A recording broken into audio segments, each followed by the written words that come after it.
রাজনৈতিক কারণেই নিউ ইয়র্কে এনসিপির সদস্য সচিব আখতার হোসেনের ওপর হামলা চালানো হয়েছে, কোনো ব্যক্তি পরিচয় নয়, এমনটাই জানিয়েছেন দলটির জ্যেষ্ঠ যুগ্ম সদস্য সচিব ডাক্তার তাসনিম জারা। জাতিসংঘের সাধারণ পরিষদের ৮০তম অধিবেশনে যোগ দিতে প্রধান উপদেষ্টা ডক্টর মোহাম্মদ ইউনূসের সফরসঙ্গী হয়ে নিউ ইয়র্কে পৌঁছানোর পর আওয়ামী লীগ নেতাকর্মীদের হামলার শিকার হন তারা। পরে হোটেলে পৌঁছে সংবাদ সম্মেলন করে আখতার জানান, আওয়ামী লীগের নেতাকর্মীদের এমন কর্মকাণ্ডে তারা মোটেও ভীত নন। বিকেল ৪টা ৩০ জেএফকে এয়ারপোর্টে অবতরণ করেন তাসনিম জারা। টার্মিনাল ৫-এ বিক্ষোভরত আওয়ামী লীগ নেতাকর্মীরা তাকে উদ্দেশ্য করে কুরুচিপূর্ণ স্লোগান দেন।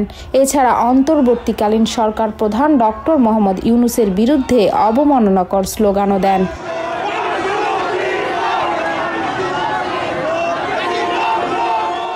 গণতান্ত্রিক প্রক্রিয়াকে ধ্বংস করার উদ্দেশ্যে শেখ হাসিনার রিট সমর্থকরা পরিকল্পিতভাবে বিএনপি ও এনসিপির নেতাদের উপর হামলা চালিয়েছে বলে সোমবার সন্ধ্যায় নিউ ইয়র্কের গ্র্যান্ড হায়াত হোটেলে আয়োজিত সংবাদ সম্মেলনে অভিযোগ করেন আখতার হোসেন।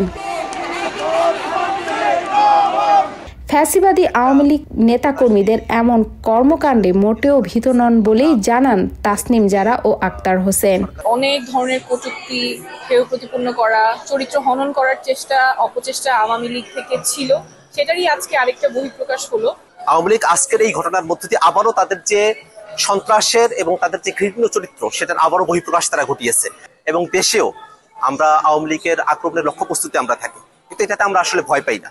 গতানুগতিক প্রথা ভেঙে এবারই প্রথমবারের মতো ক্ষমতার বাইরে থাকা রাজনৈতিক জোটের নেতারা অংশ নিচ্ছেন প্রধান উপদেষ্টার সফরসঙ্গী হিসাবে। জাতিসংঘের এবারের সফরে ডক্টর মোহাম্মদ ইউনূসের সফরসঙ্গীদের উপর এমন অতর্কিত হামলায় শঙ্কিত নিউ ইয়র্ক প্রবাসীরা, এবং তারা ডক্টর মোহাম্মদ ইউনূসের নিরাপত্তা নিয়েও প্রশ্ন তুলেছেন। Sheikh Samira, TVN24, grand Hyatt hotel থেকে। নিউ ইয়র্ক থেকে সম্প্রচারিত TVN24 টেলিভিশন বিশ্বজুড়ে বাঙালির কণ্ঠস্বর।